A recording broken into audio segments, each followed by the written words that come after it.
warahmatullahi wabarakatuh. Apa kabar sahabat Dongkelor?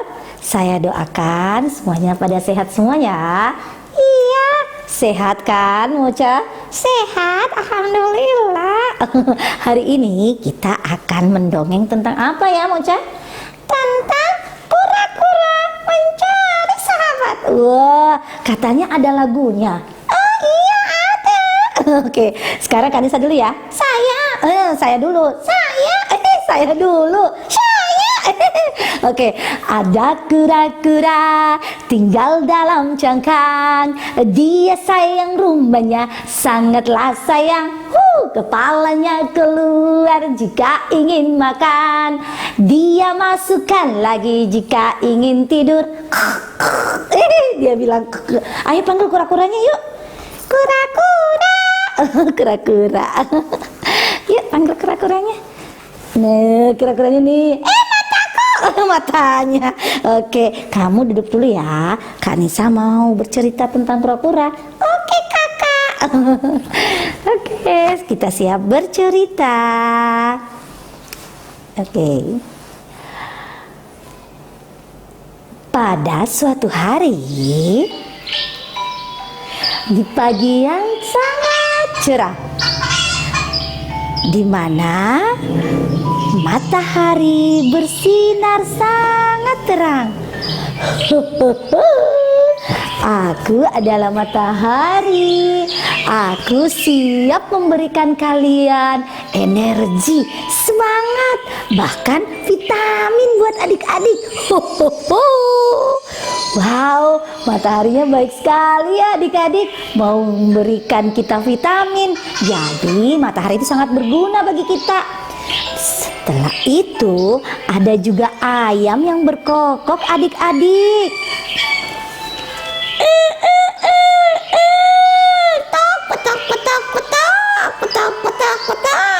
Wah, bagus sekali suaranya kuraku si ayam. Petok. Wah, tiap hari ayam ini membangunkan kita adik-adik. Hei, apalagi ya? Oh, di pagi hari ada awan yang sangat cerah. Aku adalah awan yang sangat indah, yang akan menyinari dan melindungimu dari terik matahari yang sangat hangat. Tapi aku bisa saja menjadi hitam. Aku bisa hujan. Jadi untuk musim hujan ini kalian di rumah aja, jangan keluyuran kemana-mana. Karena ada apa ya? Iya, masih ada apa ya? Masih ada corona. Jadi harus hati-hati ya. Nah, ketika itu si kura-kura sedang berjalan-jalan.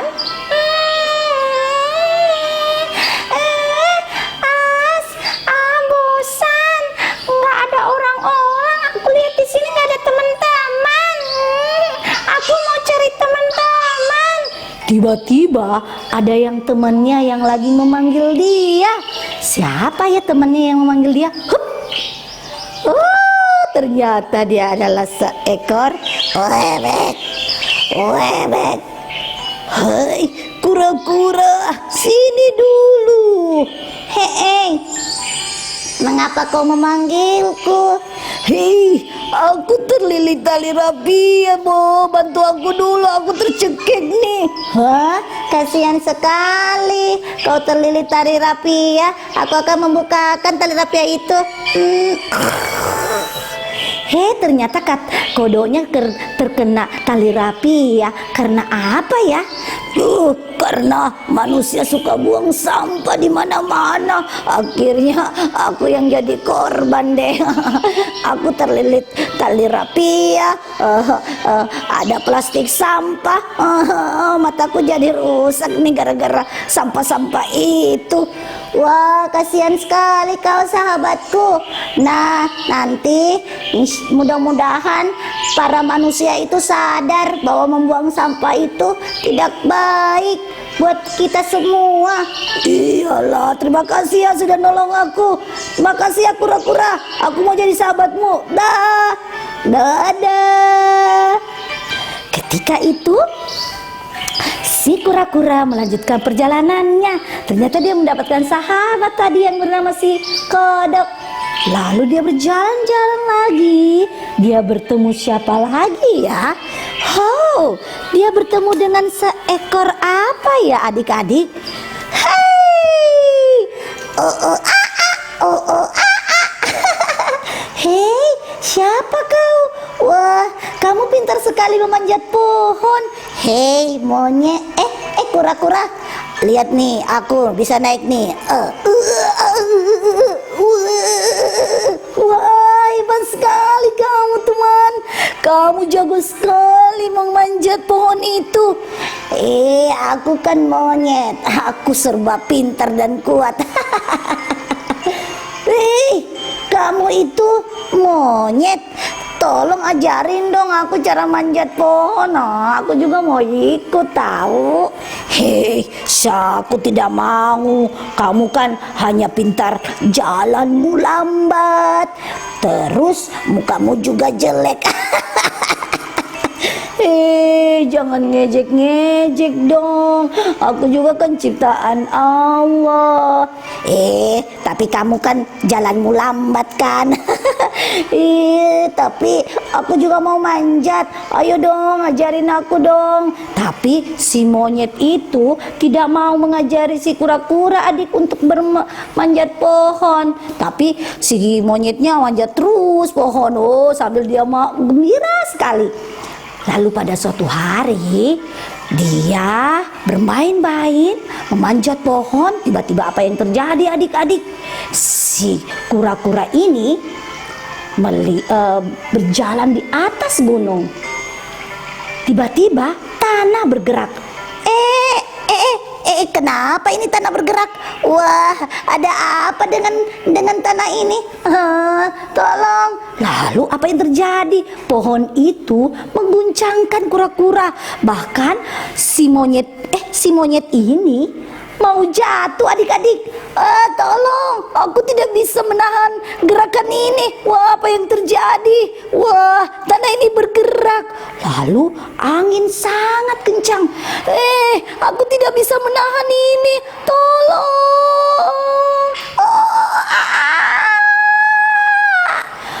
Kejauhan si kura-kura melihat monyet lagi minta tolong. Tolong, aku tenggelam. Tiba-tiba apa yang terjadi adik-adik? Dengan kekuatan kura-kura untuk berenang, dia menolong si monyet. Ayo naik ke atas punggungku monyet. Aku akan menolongmu. Oh kura-kura, terima kasih ya. Aku akan manja ke punggungmu. Aduh, terima kasih ya. Lalu si kura-kura pun berenang dengan membaca doa. Ayo kita baca doa dulu. Bismillahirrahmanirrahim. Lalu si kura-kura membawa si monyet ke atas gunung. Alhamdulillah, kita sudah sampai di atas gunung. Terima kasih kura-kura. Terima kasih sudah mau menolongku. Kau baik sekali kura-kura. Sama-sama monyet. Kau juga baik.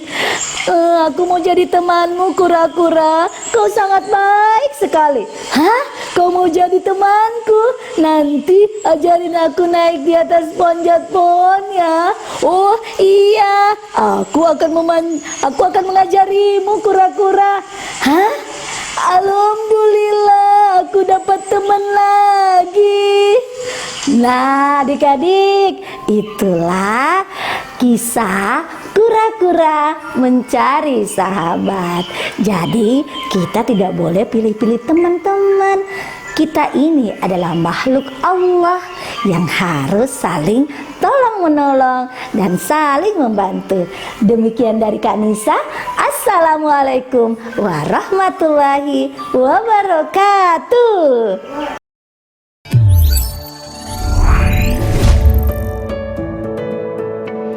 Assalamualaikum warahmatullahi wabarakatuh. Halo Sobat Dongkelor, kembali lagi bersama Kak Hikmah. Gimana nih kabarnya semua di rumah? Sehat-sehat saja kan? Selama pandemi ini jangan kemana-mana, ingat cuci tangan, pakai masker, dan jaga jarak. Oke, selanjutnya kita akan mendengarkan dongeng. Hari ini Kak Hikmah punya dongeng yang spesial buat adik-adik di rumah. Mau dengar? Kalau mau dengar, boleh silahkan duduk rapi. Kalau mau dengar sambil makan cemilan, boleh di pause dulu videonya, diambil cemilannya. Setelah cemilannya udah ada, boleh dimainkan kembali. Terus mendengarkan dongeng bersama-sama. Siap? 1, 2, 3. 1, 2, 3. Kali ini Kak Hikmah akan bercerita tentang seorang laki-laki yang bernama Itandre Panrara. Itandre ini setiap hari bekerja mengumpulkan rumput-rumput di kaki gunung. Dia mengambil rumput seret, kemudian dijual kepada para peternak hewan. Nah, kali ini karena ada seorang peternak hewan yang terkenal yang bernama Karaeng Tolo dari Jeneponto, dia meminta Tandre dan beberapa orang di daerahnya untuk membawakan banyak sekali rumput kepadanya. Maka dinaikkanlah rumput-rumput yang telah dikumpulkan oleh Tandre ke atas bendi. Bendi itu seperti delman. Jadi angkat ke atas satu persatu, lalu Tandre naik ke delman itu. Perlahan-lahan meninggalkan goa menuju Jeneponto, tempat kediaman Karaeng Tolo. Setelah sampai di sana adik-adik, Tandre dan yang lainnya menurunkan rumput bawaannya kembali. Satu persatu lalu dikumpulkan, dan Karaeng Tolo pun memanggil semua tedong-tedongnya. Tedong itu adalah bahasa Makassar yang berarti kerbau dalam bahasa Indonesia. Semua tedong Karaeng Tolo berkumpul dalam sebuah lapangan yang besar. Ada sebuah tedong yang paling besar. Saking besarnya adik-adik, tedong itu bisa memakan daun kelapa. Wah, tinggi sekali ya. Nah, karena si Karaeng Tolo ini merasa lelah terus memberi makan tedong yang paling besar itu, akhirnya si Karaeng Tolo mengatakan kepada Itandre, Tandre, bawa mitu tedong pulang ke rumahmu. Kau kan setiap hari mengumpulkan rumput, jadi tidak usah susah-susah. Saya setengah mati sekali kalau kasih makan ini tedong yang besar. Dan si Tandre pun mengiyakannya. Diambillah tedong itu, kemudian teman-temannya yang lain pulang menaiki delman, dan si Tandre pun pulang menaiki tedong yang besar itu. Di perjalanan, tedong itu tiba-tiba berbicara adik-adik. Hai manusia. Si Tandre kaget, ternyata tedong yang dibawanya bisa berbicara. Bisa bicara ini tedong. Kemudian si tedong pun berkata, iya, aku bisa berbicara, namaku Ibuleng. Oh, Ibuleng. Iya, karena warnaku putih. Nah, adik-adik, buleng itu dalam bahasa Makassar berarti putih. Akhirnya, si Tedong dan Tandre pun berjalan bersama menuju kediaman Tandre. Lalu, si Tedong bertanya seperti ini. Tandre, setiap hari apa kerjamu? Tedong, setiap hari saya bekerja mengumpulkan rumput-rumput, lalu dijual lagi kepada para peternak. Kenapa kamu jual kepada para peternak? Kata si Tedong itu. Si Tandre pun mengatakan, Ibu bagaimana pale, karena saya kan tidak punya tedong, jadi saya harus menjualnya juga kepada para peternak. Dan si Tedong pun dengan perkasanya dia berdiri dan mengatakan kepada si Tandre, kamu tidak usah khawatir, aku akan memanggilkan tedong-tedong agar bisa kau pelihara, dan kamu tidak usah capek-capek untuk mengantarkan rumput yang kau kumpulkan kepada para peternak itu. Lalu si tedong pun menginjak tanah sebanyak 3 kali. Ke arah barat, dia berbunyi. Ke arah timur, dia pun berbunyi. Lalu terakhir, dia injakan lagi kakinya 3 kali. Bung, bung, bung. Tiba-tiba dari beberapa arah, dari arah kiri, dari arah kanan, dari depan dan dari belakang, berlarianlah tedong-tedong kecil ke arah si Tanre. Si Tanre kaget. Buleng, Buleng, kenapa ini? Kenapa banyak sekali tedong ke sini? Si tedong pun mengatakan, tenangi saja Tanre, memang begitu. Aku memanggilkan tedong-tedong untukmu, untuk kau pelihara. Dan sejak saat itu, si Tanre pun memelihara tedong-tedong yang dipanggilkan si Buleng. Setiap pagi dan sore hari, Tanre membawa tedong-tedongnya bersama si Buleng untuk mandi di sebuah danau yang kecil. Dalam danau itu, para tedong-tedong bermain-main air, sampai si Tanre terguyur juga oleh air. Tapi Tanre tak pernah marah karena menganggap tedong itu adalah teman-temannya. Lalu hari pun terus berganti. Beberapa orang telah mendengar kabar bahwa si Tanre memiliki tedong yang bisa berbicara dengan ukuran yang sangat besar. Karena tedong itu katanya sering makan daun kelapa. Lalu terdengarlah cerita bahwa si Tanre memiliki peliharaan tedong yang sangat besar yang bernama Ibuleng. Si tedong yang mendengar cerita ini bernama Ibolong. Ibolong ini pun berjalan mengikuti arah mata angin, mendengarkan suara-suara tedong milik si Tanre. Suara jalan seperti ini, adik-adik. Bung, bung, bung. Lalu si Bolong akhirnya bertemu dengan si Tanre.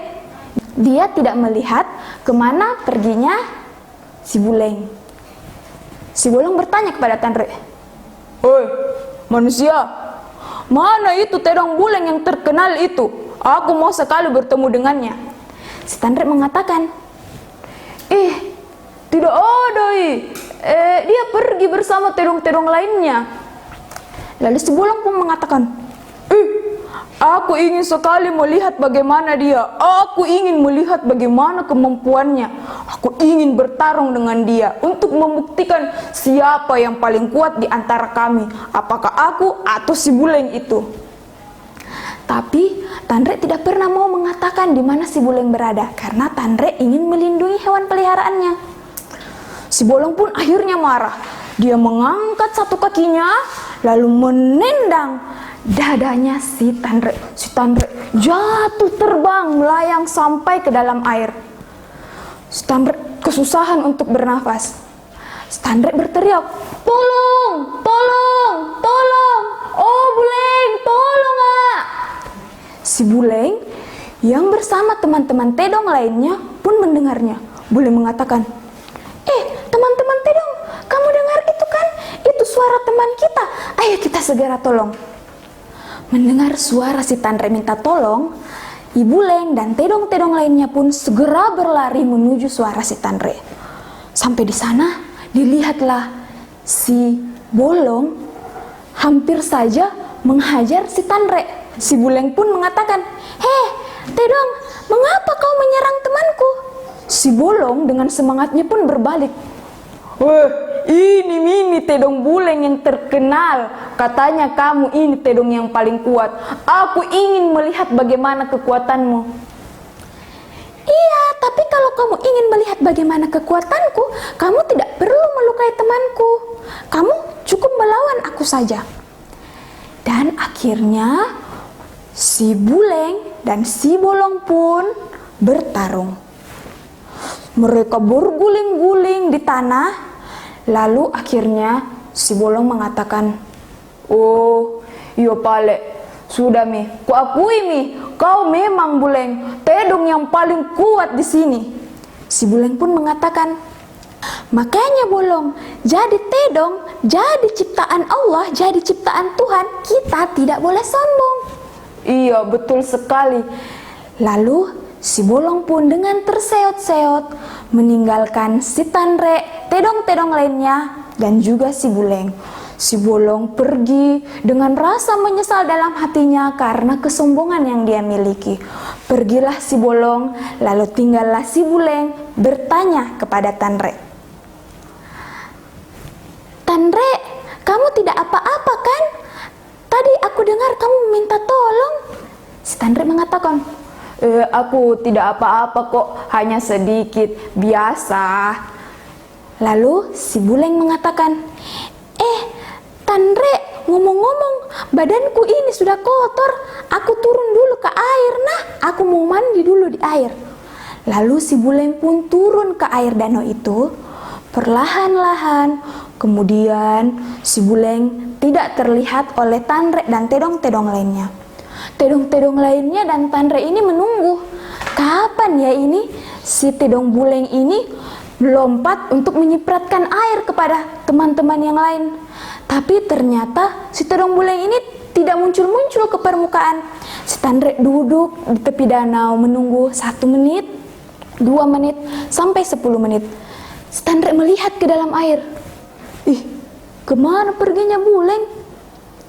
Lalu tidak lama kemudian, teman-teman, ada bunga-bunga teratai yang keluar dari air danau itu. Bunga-bunga teratai itu berwarna putih, bermekaran, dan sangat indah. Si Tanre pun akhirnya berlari turun ke danau itu. Dia berlari, dia menyelam untuk mencari di mana temannya. Tetapi temannya tidak ditemukan. Hanya ada bunga-bunga teratai yang mengambang memenuhi seluruh danau. Si Tanre pun keluar danau dan duduk dengan lesunya. Para tedong-tedong lain pun duduk dengan lesunya di samping si Tanre. Si Tanre mengatakan seperti ini. Teman-teman tedong, tidak ada Ibu Leng. Ibu Leng sudah kembali kepada penciptanya. Sekarang yang kita lihat itu teratai-teratai putih yang mengapung itu, itulah wujud terakhirnya si Buleng. Mereka semua bersedih teman-teman karena telah ditinggalkan oleh teman mereka yang setia dan selalu menjaga mereka. Maka Tanre memberi nama danau itu menjadi Danau Mawang. Mawang dalam bahasa Makassar berarti mengambang. Jadi Danau Mawang itu diambil dari kata mengambang karena setelah kejadian si Buleng turun ke dalam danau, mengambanglah beberapa bunga-bunga teratai yang indah. Dan sampai saat ini, danau itu masih bernama Danau Mawang. Danau itu berada di Kabupaten Goa. Buat adik-adik yang belum pernah ke Danau Mawang, boleh silahkan ke sana. Dan buat adik-adik yang berada di Kabupaten Goa, pasti sudah tahu yang mana itu yang namanya Danau Mawang. Dijaga terus kelestarian danaunya ya adik-adik. Nah, sampai di sini cerita kakak. Hal yang bisa kita petik dari cerita tadi adalah bahwa manusia itu bukan hanya berteman dengan sesama manusia, tapi manusia juga bisa berteman dengan hewan. Buat yang punya peliharaan di rumah, dijaga ya peliharaannya, dikasih makan dan dirawat dengan baik. Buat yang tidak punya peliharaan, tetap kita harus sayang kepada hewan, karena hewan juga itu ciptaan Tuhan, ciptaan Allah. Sekian dari Kak Hikmah. Wassalamualaikum warahmatullahi wabarakatuh. Sampai jumpa di episode berikutnya. Well, what's up yo? Selamat pagi semuanya sahabat Dongkelor ya. Di sini Mangga akan mendemonstrasikan buat kamu-kamu yang sedang gabut-gabutnya, gabut-gabut, tentang sebuah aplikasi yang bikin kamu nggak mati gaya nih di tengah pandemi sekarang, lagi nggak ada kerjaan di rumah. Kamu boleh baca buku yang banyak dan berkualitas ya. Caranya kamu tinggal install aplikasi e-Pustaka Kota Makassar di Google Play, di Play Store ya, di Play Store kamu. Nanti setelah kamu install, kamu boleh langsung buka ya aplikasinya. Silahkan melakukan pendaftaran. Setelah berhasil melakukan pendaftaran, kamu bebas mengakses ribuan buku nih guys. Luar biasa banget. Ini online, kamu bisa baca apapun yang engkau mau. Buat adik-adik yang ingin baca buku cerita, banyak nih buku cerita nih. Misalnya nih Petualangan Peri Zaira. Wah, bukunya masih available nih. Kita bisa pinjam, tapi ini lagi loading ya guys. Wait. Nah, ini dia nih. Ada keterangannya. Kita tinggal baca gini. Ditunggu ya. Jadi kita nggak perlu jauh-jauh ke perpustakaan ya. Perpustakaan kan rata-rata lagi tutup tuh. Nah, ini bukunya nih. Kita bisa baca bukunya. Wah, ini gratis. Tis ya. Hanya ada di aplikasi e-Pustaka Kota Makassar ya. Kalau mau kembalikan buku tinggal oke aja, beri rating, jangan lupa karena kamu pasti akan senang banget membaca banyak buku di sini. Mulai dari bahan buku anak-anak sampai buku-buku pelajaran, buku-buku yang digunakan para profesor-profesor untuk referensi-referensi ilmiah. Di sini ada semua ya, kuliner-kuliner juga ada. Oke guys, mungkin itu aja nih buat kalian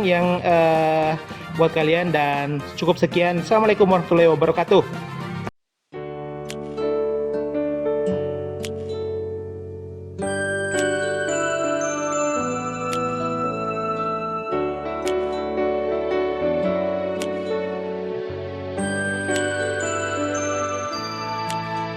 Bila kau ingin tahu arti pertemanan, maka dengarkan kata-kataku.